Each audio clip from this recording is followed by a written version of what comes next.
1893 में एक आवाज गूंजी और पूरी दुनिया खामोश हो गई, क्योंकि वो आवाज किसी इंसान की नहीं थी, वो भारत की आत्मा थी। जब स्वामी विवेकानंद ने कहा, sisters and brothers of America,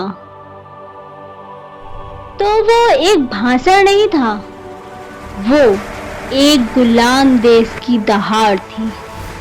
वो आदमी जिसके पास न सत्ता थी, न सेना, न धन, फिर भी उसने पूरी दुनिया को भारत के सामने झुका दिया। उसका नाम था स्वामी विवेकानंद। तो चलिए आज जानते हैं स्वामी विवेकानंद जी के जीवन के बारे में। कौन थे, आखिर उन्होंने ऐसा क्या किया जो वो लोगों के मन में प्रभाव डाल पाए। और जनवरी 1863 कोलकाता एक साधारण घर में एक असाधारण बच्चा जन्म लेता है। नाम रखा जाता है नरेंद्र दत्त। बचपन से ही निडर, शैतानी नहीं, साहस था उसमें।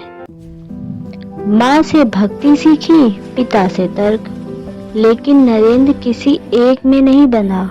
वो सवाल करता था, भगवान है तो दिखते क्यों नहीं? लोग कहते बच्चा ज्यादा बोलता है, पर ये सच था, वो बच्चा सोचता था। अंग्रेजी साहित्य, दर्शन, संगीत सब में अव्वल, लेकिन दिल खाली।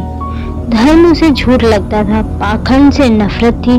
वो पूछता, अगर भगवान है तो मेरे देश में भूख क्यों है? लोग उसे नास्तिक कहते। वो अकेला पड़ता गया।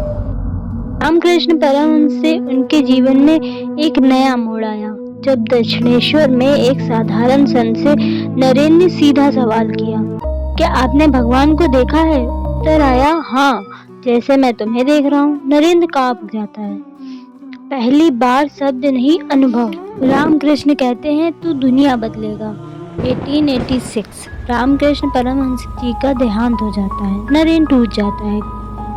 घर में गरीबी, माँ की आंखों में चिंता, भाई बहन की भूख। नौकरियां मांगता है, अपमान मिलता है, कई रातें भूखे, कई बार आंसू अकेले।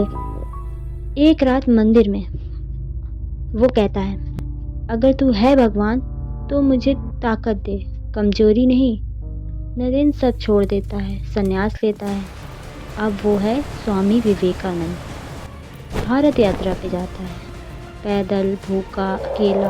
वो देखता है जातिवाद, गरीबी, डर, आत्महीनता। कई जगह भिक्षा नहीं दी जाती, कई जगह अपमान। एक स्टेशन पर बैठा विवेकानंद रो पड़ता है, मेरा देश मर नहीं रहा, इसे मारा जा रहा है। 1893 शिकागो, विश्व धर्म संसद। एक भगवा वस्त्रधारी सन्यासी, किसी को दिलचस्पी नहीं, लेकिन जब वो बोलता है,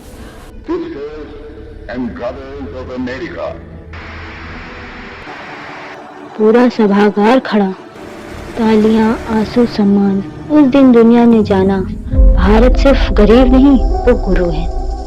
सम्मान मिला, लेकिन चैन नहीं। हम लौटते हैं भारत। स्थापना होती है रामकृष्ण मिशन की। उनका धर्म नर सेवा, नारायण सेवा, शिक्षा, सेवा, चरित्र। युवाओं से कहते हैं, कमजोर मत बनो, डरो मत, तुम्हारे भीतर ईश्वर है। शरीर टूट चुका है, नींद नहीं, आराम नहीं। The 4th of July 1902 39 की उम्र में वो चला गया, लेकिन छोड़ गया एक जागा हुआ भारत। स्वामी विवेकानंद मरने वालों में से नहीं थे। वो हर उस युवा में जिंदा है जो झुकने से मना कर देता है।